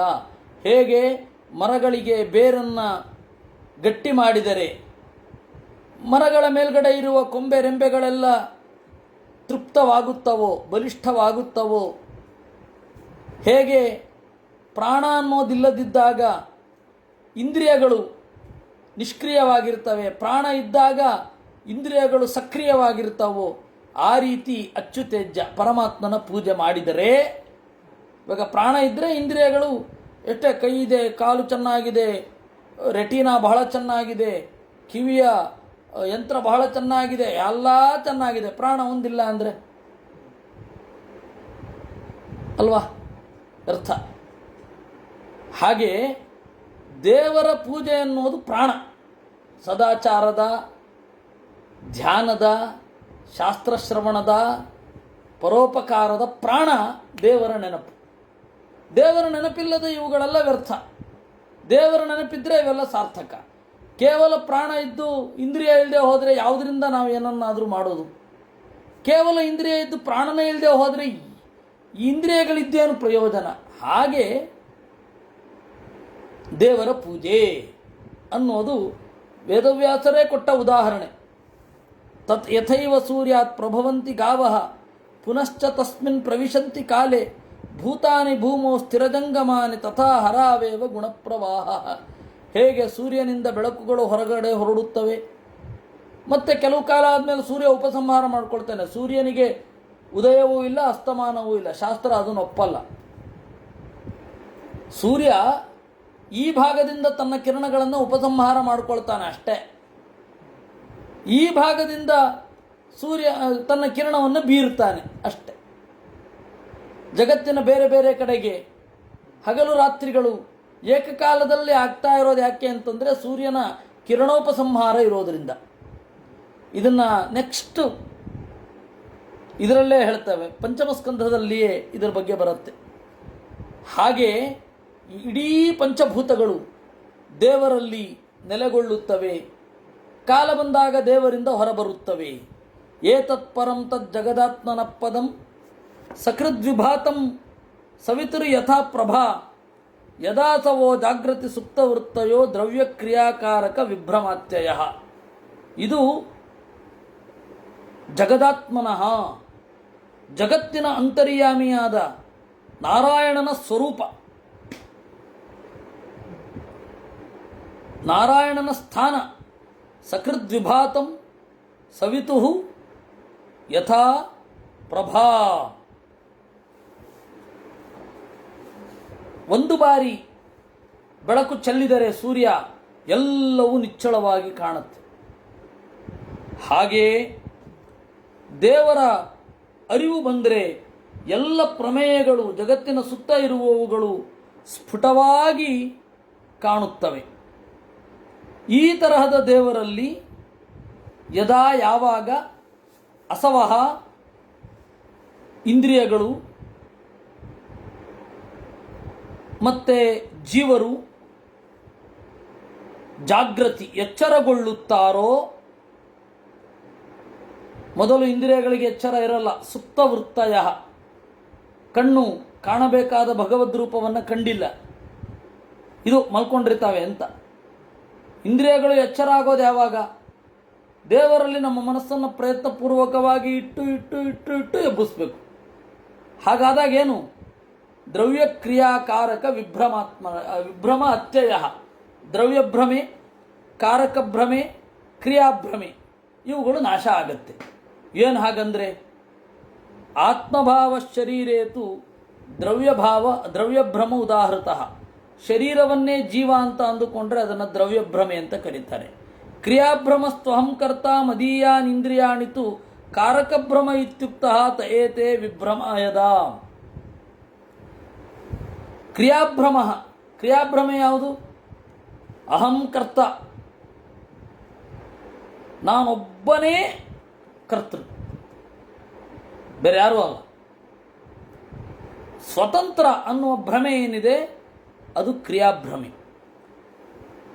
ಕಾರಕಭ್ರಮೆ ಯಾವುದು? ಮದೀಯಾನಿ ಇಂದ್ರಿಯಾಣಿತು, ಇಂದ್ರಿಯ ಎಲ್ಲ ನನ್ನದೇ, ನನ್ನ ವಶದಲ್ಲಿದೆ ಅಂತನ್ನುವ ಭ್ರಮೆ ಏನಿದೆ ಅದು ಕಾರಕಭ್ರಮ. ಈ ಮೂರು ಭ್ರಮಗಳು ಕಣ್ಮರೆಯಾಗ್ತವೆ ಯಾವಾಗ? ದೇವರು ಸ್ವತಂತ್ರ ಅಂತ ಹೇಳಿ ಪೂರ್ತಿ ಮನವರಿಕೆಯಾಗಿ ಇಂದ್ರಿಯಗಳೆಲ್ಲ ಅವನಲ್ಲಿ ತೊಡಗಿದಾಗ. ಶ್ವಾಸಾದಿ ವೃತ್ತಿಲೋಪೇನ ಪ್ರಾಣ ಉದ್ಯೋಗಿನಸ್ತದಾ ವಿಲೀಯಂತೆ ಪ್ರಾಣಭಕ್ತ್ಯ ನಿತ್ಯಾಸ್ವಾಪವತಾಂ ಸ್ಫುಟಂ. ಇಂದ್ರಿಯಗಳೆಲ್ಲ ಶ್ವಾಸಾದಿ ವೃತ್ತಿಲೋಪೇನ, ಉಸಿರು ಹೋದಾಗ ಎಲ್ಲ ಇಂದ್ರಿಯಾಭಿಮಾನಿ ದೇವತೆಗಳು ಪ್ರಾಣನಲ್ಲಿ ಲಯಗೊಳ್ಳುತ್ತಾರೆ, ಪ್ರಾಣನಲ್ಲಿ ಸೇರ್ಕೊಂಡ್ಬಿಡ್ತಾರೆ. ಹಾಗೆ ವಿಲೀಯಂತೆ ಪ್ರಾಣಭಕ್ತ್ಯ ನಿತ್ಯಾಸ್ವಾಪವತಾಂ ಸ್ಫುಟಂ. ಇಂದ್ರಿಯಗಳು ಹುಡುಗಿ ಹೋಗೋದು ಅಂದರೆ ಇಂದ್ರಿಯಾಭಿಮಾನಿ ದೇವತೆಗಳು ಕೆಲಸ ನಿಲ್ಲಿಸೋದು ಅಂತ ಅರ್ಥ. ಉದ್ಯೋಗ ಏವ ಜಾಗ್ರತ್ ಸ್ಯಾತ್ ಯೋಗಿನ ಮುಕ್ತಿ ಸಿದ್ಧಯೇ ಇತ್ಯಧ್ಯಾತ್ಮೆ. ಅದರಿಂದಾಗಿ ಈ ದೃಷ್ಟಾಂತ ಏನಿದೆ ಇದು ಪರ್ಫೆಕ್ಟ್. ಇದು ಹಾಗೆ ಎಲ್ಲ ಇಂದ್ರಿಯಗಳು ಯಾವಾಗ ದೇವರಲ್ಲಿ ನೆಲೆಗೊಳ್ಳುತ್ತವೆ, ದೇವರಲ್ಲಿ ಎಚ್ಚರಗೊಳ್ಳುತ್ತವೆ, ಆಗ ಇಂದ್ರಿಯಗಳ ಸ್ವಾತಂತ್ರ್ಯ ಭ್ರಮೆ ಕಳೆದು ಹೋಗಿ ಭ್ರಮೆಯೆಲ್ಲ ನಾಶ ಆಗಿ ಭೌತಿಕ ಇಂದ್ರಿಯಗಳು ಅದು ಪಾಪ ಮಾಡೋದು ಕಡಿಮೆ ಆಗೋಗುತ್ತೆ, ಕಡೆಗೊಮ್ಮೆ ಇಲ್ಲ ಆಗತ್ತೆ. ಈ ದೃಷ್ಟಾಂತವನ್ನು ಇಲ್ಲಿಯ ತನಕ ತಗೊಂಡು ಹೋಗಬೇಕು ಅಂದರು ಆಚಾರ್ಯರು. ಏವಂ ಪರೇ ಬ್ರಹ್ಮಣಿ ಶಕ್ತಯಸ್ತ್ವಮು ರಜಸ್ತಮಸ್ಸತ್ವಮಿತಿ ಪ್ರವಾಹ ಯಥಾ ನಭಸಿ ಅಭ್ರತಮ ಪ್ರಕಾಶಾಃ ಭವಂತಿ ಭೂಯೋ ನ ಭವಂತ್ಯನುಕ್ರಮಾತ್. ಏವಂ ಪರೇ ಬ್ರಹ್ಮಣಿ ಶಕ್ತಯಸ್ತ್ವಮು ರಜಸ್ತಮಸ್ಸತ್ವಮಿತಿ ಪ್ರವಾಹ. ನಭಸಿ ಆಗಸದಲ್ಲಿ ಅಭ್ರತಮ ಪ್ರಕಾಶಾಃ, ಕತ್ತಲು ಅಂತ ಭ್ರಮೆ ಬರುತ್ತೆ. ಮೋಡವನ್ನು ನೋಡಿ ಆಕಾಶ ಅಂತ ಅಂದುಕೊಳ್ಳುತ್ತೇವೆ. ಆದರೆ ಮೋಡದಲ್ಲಿ ಕತ್ತಲು ಒಮ್ಮೆ ಇರುತ್ತೆ, ಇನ್ನೊಮ್ಮೆ ಇರಲ್ಲ. ಆಗಸದಲ್ಲಿ ಮೋಡ ಒಮ್ಮೆ ಇರುತ್ತೆ, ಇನ್ನೊಮ್ಮೆ ಇರೋದಿಲ್ಲ. ಹಾಗೆ ಪರಬ್ರಹ್ಮನಲ್ಲಿ ಸತ್ವಗುಣ ರಜೋಗುಣ ತಮೋಗುಣಗಳು ಜಗತ್ತಿಗೆ ನೋಡಲು ಸಿಗುತ್ತವೆ. ಇವನೇನು ಅಂದ್ಕೊಳ್ತಾನೆ, ಆಕಾಶಕ್ಕೂ ಕತ್ತಲಿಗೂ ಸಂಬಂಧ ಇಲ್ಲ, ಆಕಾಶಕ್ಕೆ ಅಂಟಿಕೊಂಡಿಲ್ಲ ಕತ್ತಲು, ಯಾವುದರ ಕತ್ತಲೆಯ ಸ್ಪರ್ಶವೇ ಇಲ್ಲದೆ ಆಕಾಶ ಇದೆ. ಹಾಗೆ ಬೆಳಕಿನ ಸ್ಪರ್ಶ ಇಲ್ಲದೆಯೂ ಆಕಾಶ ಇದೆ. ಮೋಡ ಬರುತ್ತೆ, ಆಕಾಶದಲ್ಲಿ ತೋರುತ್ತೆ. ಮೋಡ ಏನು ಅಂಟ್ಕೊಂಡಿದೆಯಾ ಆಕಾಶಕ್ಕೆ? ಇಲ್ಲ. ಆ ರೀತಿ ಸತ್ವಗುಣ ರಜೋಗುಣ ತಮೋಗುಣಗಳು ದೇವರಲ್ಲಿ ಇವೆ, ಆದರೆ ದೇವರಿಗೆ ಯಾವ ತರಹದ ಅಂಟೂ ಇಲ್ಲ ಅದರಲ್ಲಿ. ಹಾಗೆ ಇಲ್ಲಿಯೂ ಕೂಡ ಪರಮಾತ್ಮನಲ್ಲಿ ಸತ್ವಗುಣ ರಜೋಗುಣ ತಮೋಗುಣಗಳು ಕಾಣ್ತವೆ, ಜಗತ್ತಿಗೆ ನೋಡ್ಲಿಕ್ಕೆ ಸಿಗ್ತವೆ. ಇವನೇನು ಅಂದ್ಕೊಳ್ತಾನೆ, ದೇವರಲ್ಲೇ ಇದಿದೆ ಅಂತ ಅಂದುಕೊಳ್ತಾನೆ. ಅದು ತಪ್ಪು. ತೇನೈವ ಮಾತ್ಮಾನಮಚೇತ ದೇಹಿನಾಂ ಕಾಲಂ ಪ್ರಧಾನಂ ಪುರುಷಂ ಪರೇತಂ ಸ್ವತೇಜಸಾಧ್ವಸ್ತ ಗುಣಪ್ರವಾಹಂ ಆತ್ಮೈಕ ಭಾವೇನ ಭಜಧ್ವಮದ್ಧಾ. ತೇನ ಈ ರೀತಿಯಾಗಿ ಅಶೇಷ ದೇಹಿನಾಂ ಆತ್ಮಾನಂ ಎಲ್ಲ ಜೀವರ ಅಂತರ್ಯಾಮಿ, ಕಾಲಂ ಸಂಹಾರಕ, ಪ್ರಧಾನ ಎಲ್ಲರಿಗಿಂತ ಮುಖ್ಯವಾದವ, ಪರೇಶಂ ಉತ್ತಮವಾದುದರ ಒಡೆಯ, ಪುರುಷಂ ಎಲ್ಲರ ಅಂತರ್ಯಾಮಿ, ಅಂತಹ ಪರಮಾತ್ಮನನ್ನು ಧ್ವಸ್ತ ಗುಣಪ್ರವಾಹಂ ಅವನ ಜ್ಞಾನ ಎಷ್ಟು ನಿಶ್ಚಿತ ಅಂತಂದರೆ ಸತ್ವಗುಣ ರಜೋಗುಣ ತಮೋಗುಣಗಳ ಪ್ರಭಾವದಿಂದ ಅಜ್ಞಾನ ಬರಲಿಕ್ಕೇ ಸಾಧ್ಯ ಇಲ್ಲ. ಅಂತಹ ಪರಮಾತ್ಮನನ್ನು ಆತ್ಮೈಕ ಭಾವೇನ ಅಂತರ್ಯಾಮಿ ಸರ್ವೋತ್ತಮ ಅನ್ನುವ ಭಾವದಿಂದ ಭಜಧ್ವಂ ಸೇವಿಸಿರಿ. ಪೂರ್ಣೋ ವಿಷ್ಣು ಸ ಏವೈಕಃ ಇತಿ ಭಾವೋ ಯೈರಿತಃ ಆತ್ಮೈಕ ಭಾವ ಇತಿ ತಂ ವಿದುರ್ಬ್ರಹ್ಮಾತ್ಮದರ್ಶಿನಃ ಇತಿ ಸತ್ಯ ಸಂಹಿತಾಯಾಮ್. ಸತ್ಯ ಸಂಹಿತ ಅಂತ ಒಂದು ಗ್ರಂಥ, ಅಲ್ಲಿ ಆತ್ಮೈಕ ಭಾವ ಅಂದರೆ ಹೀಗೆ: ನಿರಸ್ತ ಸಂಕಲ್ಪ ವಿಕಲ್ಪಮದ್ವಯಂ ದ್ವಯಾಪವಾದೋ ಪರಮೋಪಲಂಬನಂ ಅನಾದಿ ಮಧ್ಯಾಂತಮಜಸ್ರ ನಿರ್ವೃತ್ತಿಂ ಸಂಜ್ಞಪ್ತಿ ಮಾತ್ರಂ ಭಜತ ಅಮುಯಾದೃಶ. ದೇವರಿಗೆ ಸಂಕಲ್ಪ ವಿಕಲ್ಪ, ಇದು ದೇವರಿಗೆ ಸಂಕಲ್ಪ ಮಾತ್ರ ಇರೋದು, ವಿಕಲ್ಪ ಇಲ್ಲ. ಸಂಕಲ್ಪ ಹಾಗೇ ಆಗತ್ತೆ. ವಿಕಲ್ಪ ಅಂದರೆ ಏನೋ ಒಂದು ಆಗಬೇಕು, ನಮ್ಮ ಕೈಲಿ ಆಗ್ತಾ ಇಲ್ಲ, ಅದಕ್ಕೆ ಒಂದು ಆಪ್ಷನ್ನು, ಇದಿಲ್ಲದೆ ಆದರೆ ಇಷ್ಟಾದರೂ ಮಾಡೋಣ ಅಂತ. ದೇವರಿಗೆ ಹಾಗಿಲ್ಲ. ಮತ್ತು ಬೇರೆಯವರಿಗೆ ಸಂಕಲ್ಪ ಮತ್ತು ವಿಕಲ್ಪ ಆಗೋದು ಇವನಿಂದ. ಇನ್ನು ಅದ್ವಯಂ, ದೇವರಿಗೆ ಎರಡಿಲ್ಲ, ಮಿಗಿಲಾದವ ಇಲ್ಲ, ಸಮಾನನಾದವ ಇಲ್ಲ. ದ್ವಯಾಪವಾದೋ ಪರಮೋಪಲಂಬನಂ, ಅವನಿಗೆ ದ್ವಯ ಅಪವಾದ, ಎರಡು ತರಹದ ಮನೋವ್ಯಾಪಾರ, ಅದು ಅವನನ್ನು ನಿಯಂತ್ರಣ ಮಾಡುವುದಿಲ್ಲ. ಅನಾದಿ ಮಧ್ಯಾಂತ ಮಜಸ್ರ ನಿರ್ವೃತ್ತಿಂ, ಉಗಮ ಇಲ್ಲ, ನಡುವೆ ಅನ್ನುವ ಕಾಲ ಇಲ್ಲ, ಅಂತ್ಯ ಇಲ್ಲ. ಅಜಸ್ರ ನಿರ್ವೃತ್ತಿ, ನಿರಂತರವಾದ ಸಂತಸ ಇದೆ ಅವನಿಗೆ. ಸಂಜ್ಞಪ್ತಿ ಮಾತ್ರ, ಜ್ಞಾನವೇ ಮೈವೆತ್ತು ಬಂದವ. ಈ ತರಹದ ಚಿಂತನೆಯಿಂದ ಅವನನ್ನು ಭಜಿಸಿರಿ. ನಿಮ್ಮ ಏನೇ ಗುಣಗಳನ್ನು ಧ್ಯಾನ ಮಾಡೋದಾದರೂ ಇದಿಷ್ಟು ಇರಬೇಕು ಅಂತ ಹೇಳಿದ್ರು ನಾರದರು. ದಯೆಯ ಸರ್ವಭೂತೇಷು ಸಂತುಷ್ಟ್ಯ ಏನ ಕೇನವ ಸರ್ವೇಂದ್ರಿಯೋಪಶಾಂತ್ಯಾಚ ತುಷ್ಯತ್ಯಾಶು ಜನಾರ್ದನ. ಸರ್ವಭೂತಗಳಲ್ಲಿ ದಯೆಯಿಂದ, ಸಂಪತ್ತು ಇಷ್ಟು ಸಾಕು ಅನ್ನುವ ತೃಪ್ತಿ ಇದ್ದರೆ, ಸರ್ವೇಂದ್ರಿಯೋಪಶಾಂತ್ಯ ಇಂದ್ರಿಯಗಳ ತುರಿಕೆ ಇಲ್ಲದಿದ್ದರೆ ದೇವರಿಗೆ ಸಂತೋಷ ಆಗತ್ತೆ ನಿಮ್ಮ ಬಗ್ಗೆ. ಅಪಗತ ಸಕಲೇಚಣಾಮಲಾತ್ಮನಿ ಅವಿರತಂ ಏದಿತ ಭಾವನೋಪಹೂತಃ ನಿಜಜನ ವಶಗತ್ವಮಾಪ್ತವಾನ್ಯನ್ನ ಸರತಿ ಛಿದ್ರವದಕ್ಷರ ಸತಾಂಹಿ. ಈಶಣ ಲೋಕೇಚಣ ಪುತ್ರೈಚಣ ವಿತ್ತೇಚಣ. ಈಚಣ ಅಂದರೆ ಉತ್ಕಟವಾದ ಬಯಕೆ, ಒಂದು ಲೋಕದ ಬಯಕೆ. ಎಲ್ಲರೂ ಕೂಡ ನನ್ನ ಕೀರ್ತಿ ಎಲ್ಲ ಕಡೆ ಹಬ್ಬಬೇಕು, ಎಲ್ಲರಿಗೂ ತಲುಪಬೇಕು, ಇದು ಲೋಕೈಷಣ. ವಿತ್ತೈಚಣ ಅಂತಂದರೆ ದುಡ್ಡು, ಪುತ್ರೈಚಣ ಅಂತಂದರೆ ನನ್ನ ಸಂತತಿ ಮುಂದುವರಿಯಬೇಕು ಅಂತನ್ನುವ ಬಯಕೆ. ಈ ಮೂರನ್ನು ತೊರೆದು ನಿರ್ಮಲವಾದ ಜೀವರಲ್ಲಿ ಅಗಾಧವಾಗಿ ಬೆಳೆಯುವವ, ಅವರು ಕರೆದರೆ ಕೂಡಲೇ ಹತ್ತಿರ ಓಡಿ ಬರುವವ, ಅಂತಹ ದೇವರು ಎನ್ನಸರತಿ, ಇವರನ್ನು ಒಲಿದ ಮೇಲೆ ಬಿಟ್ಟು ಹೋಗೋದೇ ಇಲ್ಲ. ನಭಜತಿ ಕುಮನೀಷಿಣಾಂತ ಇಜ್ಜಾಂ ಹರಿಹಿ ಅಧನಾತ್ಮ ಧನಪ್ರಿಯೋ ರಸಜ್ಞ ಶ್ರುತಧನ ಕುಲ ಕರ್ಮಣಾಂ ಮದೈರ್ಯೇ ವಿದದತಿ ಪಾಪ ಮಕಿಂಚನೇಶು ಸತ್ಸು. ಕುಮನೀಷಿಣಾಂ ಕೆಟ್ಟ ಬುದ್ಧಿ ಇರುವ ಜನರು ಹೋಮ ಮಾಡಿದರೆ ಆ ಹೋಮಕ್ಕೆ ದೇವರು ಒಗ್ಗಲಾರ, ಹೋಗಲಾರ. ಅಧನಾತ್ಮ ಧನಪ್ರಿಯೋ ರಸಜ್ಞ, ಯಾವ ಹಣವೂ ನನ್ನದಲ್ಲ ಅನ್ನುವ ತಟಸ್ಥ ಭಾವನೆ.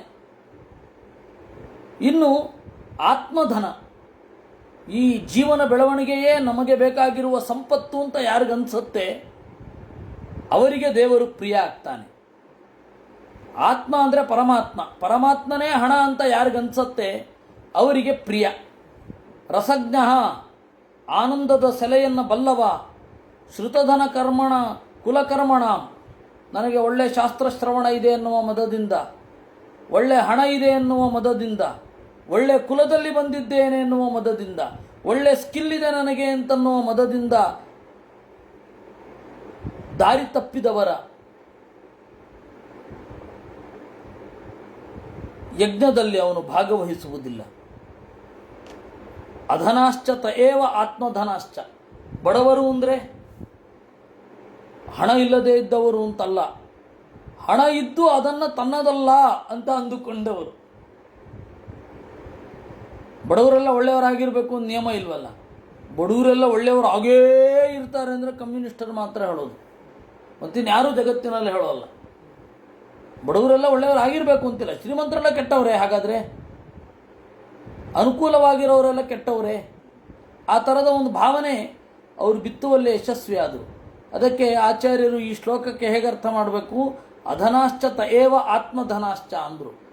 ಹಣ ಇಲ್ಲದವರು ಅಂದರೆ ಜೈವಿಕ ಬೆಳವಣಿಗೆಯನ್ನೇ ಹಣವಾಗಿಸಿಕೊಂಡವರು, ಆತ್ಮ ಪರಮಾತ್ಮನನ್ನೇ ಹಣವಾಗಿ ಹೊಂದಿರುವವರು. ಶ್ರಿಯಮನುತರತೀಂ ತದರ್ಥಿನಶ್ಚ ದ್ವಿಪದಪತೀನ್ ವಿಬುಧಾಂಶ್ಚ ಯಸ್ ಸ್ವಪೂರ್ಣಃ ನ ಭಜತಿ ನಿಜಭೃತ್ಯ ವರ್ಗತಂತ್ರ ಕಥಂ ಅಮುಂ ಉದ್ವಿಸೃಜೇತ್ ಪುಮಾನ್ ಕೃತಜ್ಞಃ. ಲಕ್ಷ್ಮೀದೇವಿಯನ್ನು ಬಯಸುವುದಿಲ್ಲ. ಏನಿದು ಇಂಥ ಸ್ಟೇಟ್ಮೆಂಟು? ಶ್ರಿಯಮನುಚರತೀಂ ನ ಭಜತಿ. ಆಮೇಲೆ ತದರ್ಥಿನಃ, ಅವನನ್ನೇ ಬೇಡಿ ಹೋಗುವ ದೇವತೆಗಳನ್ನೂ ಬಯಸುವುದಿಲ್ಲ. ದ್ವಿಪದಪತೀನ್ ಚಕ್ರವರ್ತಿಗಳನ್ನೂ ಬಯಸುವುದಿಲ್ಲ. ವಿಬುಧಾನ್ ದೇವತೆಗಳನ್ನೂ ಬಯಸೋದಿಲ್ಲ. ಯಾಕೆಂದರೆ ಪೂರ್ಣ ಅವನು. ನ ಭಜತಿ ನಿಜಭೃತ್ಯ ವರ್ಗತಂತ್ರ. ಆದರೆ ತನ್ನ ಭಕ್ತರ ಕರೆಗೆ ಓಗೊಡುವವ ಕಥಂ ಅಮುಂ ಉದ್ವಿಸೃಜೇತ್ ಪುಮಾನ್ ಕೃತಜ್ಞ. ಅವನನ್ನು ಬುದ್ಧಿವಂತನಾದ ವ್ಯಕ್ತಿ ಯಾರು ತಾನೇ ಬಯಸುವುದಿಲ್ಲ. ಏನು ಹೀಗಂದ್ರೆ? ಅದಕ್ಕೆ ಆಚಾರ್ಯರು ವ್ಯಾಖ್ಯಾನ ಬರೆದರು. ಶ್ರಿಯಂ ದೇವಾಂಶ್ಚ ಭೃತ್ಯತ್ವಾತ್ ಮನುತೆ ಬಹುಕೇತವಃ. ಲಕ್ಷ್ಮೀದೇವಿಯನ್ನು ದೇವತೆಗಳನ್ನು ಭಕ್ತರು ಅಂತಲೇ ನೋಡ್ತಾನೆ. ನಾತ್ಮಾರ್ಥಾಯೇ ಯತಸ್ತೇತು ಭಕ್ತ್ಯಾ ಸರ್ವೋತ್ತಮೋತ್ತಮ. ಅವರನ್ನು ಭಕ್ತರು ಅನ್ನುವ ದೃಷ್ಟಿ ಬಿಟ್ಟು ಬೇರೆ ದೃಷ್ಟಿಯಿಂದ ನೋಡಲ್ಲ ಅಂತ ಹಾಗರ್ಥ. ಲಕ್ಷ್ಮೀದೇವಿಯನ್ನು ನೋಡಲ್ಲ ಅಂದರೆ ನನಗೆ ಅವಳು ಬೇಕು, ಅವಳಿಲ್ಲದೆ ನನಗಾಗಲ್ಲ ಅನ್ನುವ ದೃಷ್ಟಿಯಿಂದ ದೇವರು ನೋಡಲ್ಲ. ಮತ್ತೆ ಭಕ್ತೋತ್ತಮಳು ಅಂತ ನೋಡ್ತಾನೆ. ಹಾಗರ್ಥ. ಇಲ್ಲೆಲ್ಲದಕ್ಕೂ ಹಾಗರ್ಥ ಅಂದರು ಆಚಾರ್ಯ. ಇಲ್ಲ ಅಂದರೆ ಏನೇನೋ ಅರ್ಥ ಆಗ್ಬಿಡೋದು ನಮಗೆ. ಭವತಾಂ ವಂಶ ದುರ್ಯೋಭೂ ಧ್ರುವಶ್ಚಿತ್ರರಥ ಸ್ವರಾಟ್ ಗುರುದಾರ ವಚೋಬಾಣಿರ್ ನಿರ್ಭಿಣ್ಣ ಹೃದಯೋರ್ಭಕಃ. ನಿಮ್ಮ ವಂಶದಲ್ಲಿ ಬಂದವ ಧ್ರುವ, ಅವನು ಚಿತ್ರರಥ. ಅದು ರಾಜರ ಎಕ್ಸ್ಕ್ಲೂಸಿವ್ ರಿಮಾರ್ಕ್ಸ್. ಅದು ಹೇಸರಗತ್ತೆಗಳನ್ನು, ಕುದುರೆಗಳನ್ನು ಕಟ್ಟಿದ ಹೇಸರಗತ್ತೆ ಮತ್ತು ಕುದುರೆಯಿಂದ ಬಂದ, ಅಥವಾ ಕತ್ತೆ ಮತ್ತು ಕುದುರೆ ಎರಡು ಕ್ರಾಸ್ ಬ್ರೀಡ್ ಆಗಿ ಬಂದ ಒಂದು ವಿಚಿತ್ರವಾದ ಕುದುರೆ, ಅದನ್ನು ಚಿತ್ರ ಅಂತ ಕರೀತಾರೆ. ಅದನ್ನು ಹೂಡಿದ ಕುದುರೆಯವ ಬಹಳ ವೇಗವಾಗಿ ಹೋಗುತ್ತೆ, ಅದು ಚಿತ್ರರಥ ಅಂತ. ಆ ಚಿತ್ರರಥನಾದ ಧ್ರುವ ಚಿಕ್ಕಮ್ಮನ ಮಾತೆಂಬ ಬಾಣದಿಂದ ಎದೆ ಒಡೆದುಕೊಂಡವನಾಗಿ ತೆರಳಿದ. ತ್ಯಕ್ತ್ವಾ ಸ್ತ್ರೈಣಂ ಚ ತಂ ಗಚ್ಚನ್ ದೃಷ್ಟೋ ಮೇ ಪತ್ಸುದಾರದೀಹಿ ಪಂಚವರ್ಚೋ ಮದಾದೇಚೈಹಿ ಸಂರಾಧ್ಯ ಪುರುಷೋತ್ತಮಂ. 5 ವರ್ಷ, 5 ವರ್ಷದ ಆ ಹುಡುಗ ದೇವರನ್ನ ಚೆನ್ನಾಗಿ ಪೂಜಿಸಿ ತತ್ಪರಂ ಸರ್ವಧಿಷ್ಣೇಭ್ಯ ಮಾಯಾಧಿಷ್ಠಿತಂ ಆರುಹತ್. ಎಲ್ಲರಿಗಿಂತ ಮಿಗಿಲಾದ ಸ್ಥಾನವನ್ನು ಏರಿದ. ಮುನಯ ಅದ್ಯಾಪಿ ಮ್ಯೂಲ್ ಮುನಯ ಅದ್ಯಾಪಿ ಉದೀಕ್ಷಂತೆ ಪರಂ ನಾಪುರವಾಂಗ್ ನೃಪಾಹ. ಮುನಿಗಳು ಅದ್ರ ಮೇಲ್ಗಡೆ ಇರುವಂತಹ ಲೋಕವನ್ನು ಕಾಣಲಿಕ್ಕೆ ಆಗಲ್ಲ, ಅಷ್ಟು ಎತ್ತರದಲ್ಲಿ ಇದೆ. ನೃಪಾಹ ಅವಾಂಗ್ ನಾಪುಹು, ಅದರ ಕೆಳಗಡೆ ಹೋಗ್ಲಿಕ್ಕೂ ಆಗಲ್ಲ. ಅಂತಹ ಅದಕ್ಕಿಂತ ಬಹಳ ಕೆಳಗಡೆ ಹೋಗ್ಬೋದೇ ವಿನಃ ಅದ್ರ ಕೆಳಗಡೆ ಹೋಗ್ಲಿಕ್ಕಾಗಲ್ಲ. ಇವರಿಲ್ಲಿದ್ದಾರೆ ಅಂದರೆ ಧ್ರುವ ಅಲ್ಲೆಲ್ಲೋ ಇರ್ತಾನೆ. ಆ ತರಹದ ಸ್ಥಾನವನ್ನು ಏರಿಬಿಟ್ಟ ಅವನು ಅನ್ನೋದು. ಅದಕ್ಕೆ ಇಲ್ಲಿ ಮಾಯಾಧಿಷ್ಠಿತಂ ಅಂತ ಇದೆ. ಸರ್ವೋತ್ತಮತ್ವಾದ್ವಿಷ್ಣುರಿ ಮಾಯ ಇತ್ಯೇವ ಶಬ್ದಿತ. ಮಾಯಾ ಅಂದರೆ ಪರಮಾತ್ಮ, ಮಾಯಾಧಿಷ್ಠಿತಂ ಅಂದರೆ ಪರಮಾತ್ಮನಿಂದ ಅಧಿಷ್ಠಿತವಾದ. ದೇವಾನ್ ಅತ್ಯುತ್ತಮ ಮುನೀನ್ ವಿನಾಕೆ ಶಂಶುಮಾರಕಂ ಹರೇರ್ಗೃಹಂ ಪ್ರವಿಷ್ಟಾಸ್ತು ಧ್ರುವೋ ದೇವಾಶ್ಚ ತದ್ಗತಾಹ ಇತಿ ಮಾತ್ಸ್ಯೆ. ಚಕ್ರವರ್ತಿಗಳು ಅದರ ಕೆಳಗಡೆ ಹೋಗ್ಲಿಕ್ಕಾಗಲ್ಲ ಅಂದರೆ ಅದಕ್ಕಿಂತ ಎಷ್ಟೋ ಎತ್ತರದಲ್ಲಿದ್ದಾನೆ ಅಂತ. ಮುನಿಗಳು ಅದನ್ನು ನೋಡಬಲ್ಲರು ಅಷ್ಟೇ, ಹೋಗ್ಲಿಕ್ಕಾಗಲ್ಲ ಅಂದರೆ ಅಪವಾದ ಇದೆ ಅಂದರು. ಏನು ಅಪವಾದ? ದೇವತೆಗಳನ್ನು ಮತ್ತು ಮುನಿಗಳಲ್ಲಿ ಅತ್ಯಂತ ಎತ್ತರದವರನ್ನು ಬಿಟ್ಟರೆ ಬೇರೆ ಮುನಿಗಳು ಹೋಗಲಿಕ್ಕಾಗಲ್ಲ, ದೇವತೆಗಳೆಲ್ಲ ಹೋಗ್ತಾರೆ. ಆ ತರಹದ ಶುಂಶುಮಾರ ರೂಪಿ ಪರಮಾತ್ಮನ ಸ್ಥಾನವನ್ನು ಧ್ರುವ ಪಡೆದಿದ್ದಾನೆ. ನೋಡಿ, ಕಥೆ ಇಲ್ಲಿಂದ ಶುರು ಆಯಿತು, ಗೊತ್ತಾಯ್ತಾ? ಧ್ರುವನ ಕಥೆ ಮೊದಲು ಶುರು ಆಯಿತು. ಧ್ರುವನ ಕಥೆ ಶುರು ಆದಾಗ ಏನಾಯಿತು? ಅಲ್ಲಿ ಮಾತು ಬಂತು ಧ್ರುವನ ಬಗ್ಗೆ. ಮುಂದೆ ಪ್ರಾಚೇತಸರ ಸತ್ರದಲ್ಲಿ ಹೀಗೆ ಹೇಳಿದ್ರು ನಾರದರು. ಹೌದಾ, ಏನು ಹೇಳಿದ್ರು ಅಂತ ಕೇಳಿದಾಗ ಎಲ್ಲವನ್ನು ಕಥೆಯನ್ನು ಹೇಳಿ ಆಮೇಲೆ ಕಡೆಯಲ್ಲಿ ಇಲ್ಲಿಗೆ ಜಾಯಿನ್ ಆಗ್ತಾರೆ. ತಂ ಯೋಯಂ ಸರ್ವಭೂತಾನಾಂ ಅಂತರ್ಯಾಮಿಣಮೀಶ್ವರಂ ರುದ್ರಾದಿಷ್ಟೋಪದೇಶೇನ ಭಜಧ್ವಂ ಭವನುತ್ತಯೇ. ಅಂತಹ ಪರಮಾತ್ಮನನ್ನು ಸದಾಶಿವ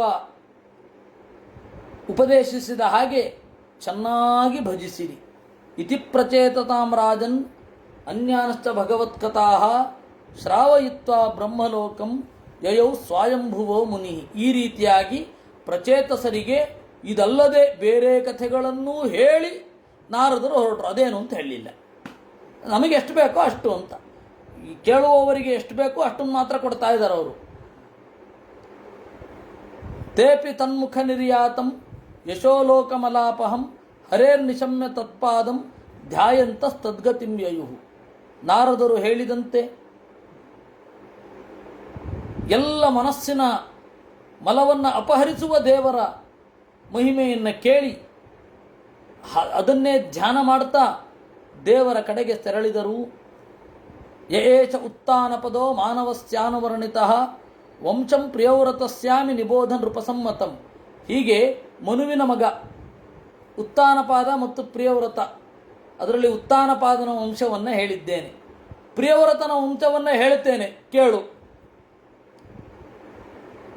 ಯಏಷ ಯೋ ನಾರದಾತ್ ಆತ್ಮವಿದ್ಯಾಂ ಅಧಿಗಮ್ಯ ಪುನರ್ಮಹೀಂ ಭುಕ್ತ್ವಾ ವಿಭಜ್ಯ ಪುತ್ರೇಭ್ಯ ಐಶ್ವರಂ ಸಮಗಾತ್ ಪದಂ.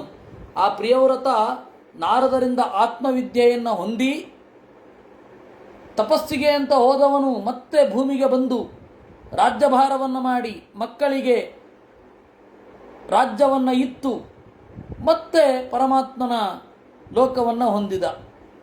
ಇತ್ತಂ ತ ಕೌಚಾರ ವಿಣೋಪವರ್ಣಿತಾಂ ಕ್ಷತ್ತಾ ನಿಚಮ್ಯ ಅಜಿತ ಪಾದ ಸತ್ಕಥಾಂ ಪ್ರವೃದ್ಧ ಭಾವಾಶ್ರು ಕಳಾಕುಲೋ ಮುನೇ ದಧಾರ ಮೂರ್ಧ್ನಾ ಚರಣಂ ಹೃದಾಹರೇ. ಈ ರೀತಿ ಮೈತ್ರೇಯರು ಹೇಳಿದ್ದನ್ನು ವಿದುರ ಕೇಳಿ ದೇವರಲ್ಲಿ ಭಕ್ತಿ ಉಕ್ಕಿ ಕಣ್ಣೀರು ತುಂಬಿ ಮುನಿಗೆ ನಮಸ್ಕಾರ ಮಾಡಿ ಹೃದಯದಿಂದ ದೇವರನ್ನೇ ಹೊತ್ತ. ವಿದುರ ಹೇಳಿದ, ಸೋಯಂ ತೇನ ಮಹಾಯೋಗಿನ್ ಭವತಾ ಕರುಣಾತ್ಮನ ದರ್ಶಿತಃ ತಮಸಪ್ಪಾರಃ ಯತ್ರಾ ಕಿಂಚನಗೋ ಹರಿಹಿ. ಸ್ವಾಮಿ ಮೈತ್ರೇಯರೇ, ಕರುಣಾಳುವಾದ ತಮ್ಮಿಂದ ಕತ್ತಲು ಕಳೆದು ಬೆಳಕು ಮೂಡುವ ದಾರಿಯ ಬಗೆಗೆ ಗೊತ್ತಾಯಿತು. ದೇವರು ಅಲ್ಲಿ ಸಿಗುತ್ತಾನೆ. ಇತಿ ಆನಮ್ಯ ತಂ ಆಮಂತ್ರ್ಯ ವಿದುರೋ ಗಜಸಾಹ್ವಯಂ ಸ್ವಾನಾಂ ದಿದೃಕ್ಷು ಪ್ರಯಯೌ ಜ್ಞಾತೀನಾಂ ನಿರ್ವೃತಾಶಯ. ಈ ರೀತಿಯಾಗಿ ನಮಿಸಿ ಆಮಂತ್ರ್ಯ ಹೋಗಿ ಬರುತ್ತೇನೆ ಎಂದು ನುಡಿದು ಗಜಸಾಹ್ವಯಂ ಹಸ್ತಿನಪುರಕ್ಕೆ ತೆರಳಿ ತನ್ನವರನ್ನು ನೋಡಬೇಕು ಅಂತ ಹೊರಟ. ಏತದ್ಯ ಶೃಣುಯಾದ್ರಾಜನ್ ರಾಜ್ಞಾಂ ಹರಿಯರ್ಪಿತಾತ್ಮನಾಂ ಆಯು ಧನಂ ಯಶಃ ಸ್ವಸ್ತಿ ಗತಿಂ ಐಶ್ವರ್ಯಂ ಆಪ್ನುಯಾತ್. ಈ ರೀತಿಯಾದ ಹರಿಯರ್ಪಿತಾತ್ಮನ ಪರಮಾತ್ಮನಲ್ಲಿ ಮನಸ್ಸನ್ನು ನೆಲೆಗೊಳಿಸಿದ ದೊರೆಗಳ ಚರಿತ್ರೆಯನ್ನು ಯಾರು ಕೇಳ್ತಾರೆ ಅವನು ಆಯುಷ್ಯವನ್ನು ಪಡಿತಾನೆ. ಈಗ ನಮಗೆ ಬೇಕಾಗಿರೋದು ಕೊರೋನಾದ ಸಂದರ್ಭದಲ್ಲಿ ಸಜ್ಜನರು ಯಾರಿದ್ದಾರೆ ಅವರು ಯಾರ ಪ್ರಾಣವೂ ಹೋಗಬಾರದು. ಈ ಭಾಗವತವನ್ನು ಅವರೆಲ್ಲರೂ ಶ್ರದ್ಧೆಯಿಂದ ಕೇಳುವಂತಾಗಲಿ, ತನ್ಮೂಲಕ ಅವರಿಗೆ ಆಯುಷ್ಯ ಸಿಗಲಿ ಅಂತ ಹೇಳಿ ನೀವೆಲ್ಲರೂ ಕೂಡ ಪ್ರಾರ್ಥನೆ ಮಾಡಿ. ನಾನು ಈ ಮೂಲಕ ಪ್ರಾರ್ಥನೆ ಮಾಡ್ತಾ ಇದ್ದೇನೆ, ಅವರಿಗೆಲ್ಲರಿಗೂ ಆಯುಷ್ಯ ಸಿಗಲಿ. ಅದರ ಸೈಡ್ ಎಫೆಕ್ಟ್ಸು ವೃತ್ತಿಗೆ ತೊಂದರೆ ಆಗೋದು ಅದಾಗದೇ ಇರಲಿ. ಧನಂ ಹಾಗೇ ಉಳಿಯಲಿ, ಅವರು ಯಶಃ ಒಳ್ಳೆಯದಾಗಲಿ. ಸ್ವಸ್ತಿ ಒಳ್ಳೆಯ ಗತಿ, ಜೀವನದ ನಡೆ, ಪರಲೋಕದ ನಡೆ, ಮುಂದೆ ಇನ್ಯಾವತ್ತೋ ಒಂದು ದಿವಸದ ನಡೆ, ಐಶ್ವರ್ಯ, ಒಡೆತನ, ಯಾರ ಮೇಲೂ ಹೋಲ್ಡ್ ಕಳ್ಕೊಳ್ಳದೇ ಇರಲಿ. ಈ ತರಹದ್ದು ಅವರಿಗೆ ಬರುತ್ತೆ ಅಂತ ಹೇಳಿ ಶುಕಾಚಾರ್ಯರು ಹೇಳಿದ್ದಾರೆ.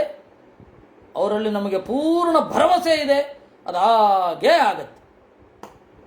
ಹೀಗೆ ಇತಿ ಶ್ರೀಮದ್ಭಾಗವತೆ ಮಹಾಪುರಾಣೆ ಪಾರಮಹಂಸ್ಯಾಂ ಅಷ್ಟಾದಶ ಸಾಹಸ್ರ್ಯಾಂ ಸಂಹಿತಾಯಾಂ ವೈಯಾಸಕ್ಯಾಂ ಚತುರ್ಥ ಸ್ಕಂಧೆ ಏಕತ್ರಿಂಶೋಧ್ಯಾಯ. ಇಲ್ಲಿಗೆ 31ನೇ ಅಧ್ಯಾಯ ಮುಗಿದಿದೆ. ಸಮಾಪ್ತಶ್ಚ ಚತುರ್ಥ ಸ್ಕಂಧ ಮುಗಿದಿದೆ. ನಾಳೆಯಿಂದ ಪಂಚಮ ಸ್ಕಂಧ, ಅದನ್ನು ನಾಳೆ ನೋಡೋಣ. ಈ ಚಿಂತನೆಯನ್ನು ದೇವರಲ್ಲಿ ಅರ್ಪಿಸೋಣ. ಅನೇನ ಭಾವಿಯತ್ ಪುಣ್ಯಂ ತದಾಪ್ನೋತು ಪಿತಾ ಮಮ. ಕೃಷ್ಣ ಕೃಷ್ಣ ಗೋವಿಂದ.